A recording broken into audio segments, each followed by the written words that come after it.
Hey, what's up YouTube?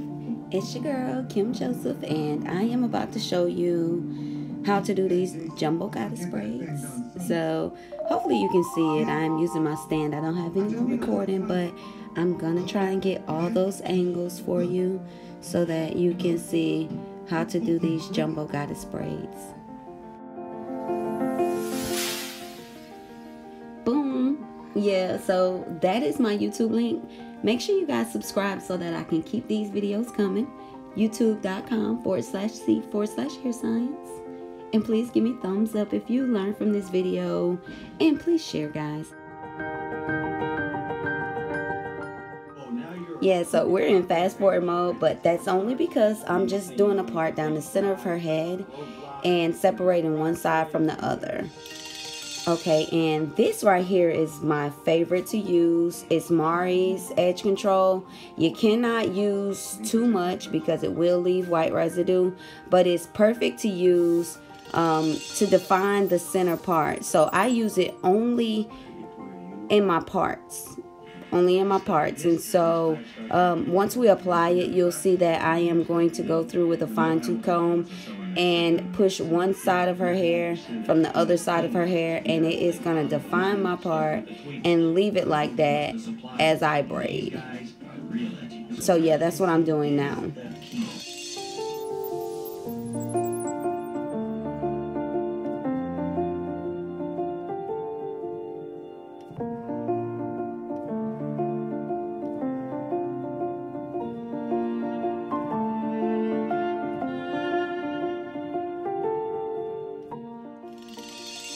So as you can see, she already had edge control around her edges. It's nothing that I did. I do not use edge control around my client's edges. But this is something that she already had on her hair, which is fine. We're just going to work around it. So the brand that we're using today is the Spectra Pre-Stretch Braiding Hair. It's not my favorite, but we can use it. So I'm real picky when it comes down to braiding hair. However, if it's pre-stretched hair, I'll work with it. So this is the Spectra hair that we're using. Pay close attention to this part because this is where it gets tricky.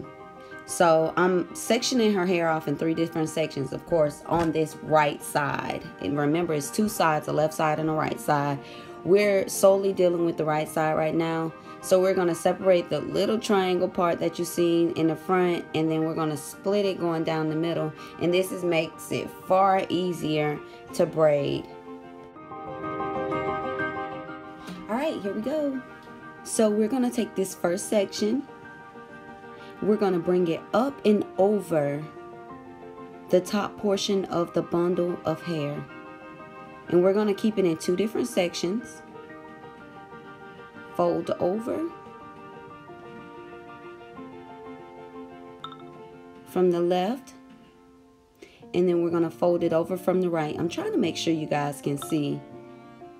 So yeah, we're going to fold it over from the left, fold it over from the right, and then we're going to follow the same braiding pattern on down. You might have to watch the way that I started this off a couple times, but after you get the starting off part down, then you'll be able to master the whole braid. So the hardest part is starting it off. So make sure you zoom in or do whatever you have to do so that you can see how to start this braid off. And then after that, everything should be a piece of cake. Hopefully we get better angles. I'm sure we will. But as you can see, as I go down side to side, I'm adding in some of the client's hair. And I'm continuing on with the braiding pattern. And one of the main things to remember is, watch my thumbs.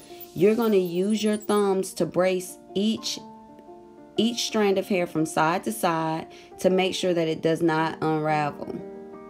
And see, I'm adding the client's hair in. And what I do to one side, I do to the other. I try to make sure I keep the same amount of hair. I add the same amount of hair and I go down. I'm using those thumbs every time I'm adding hair into the client's braid, and then I continue on.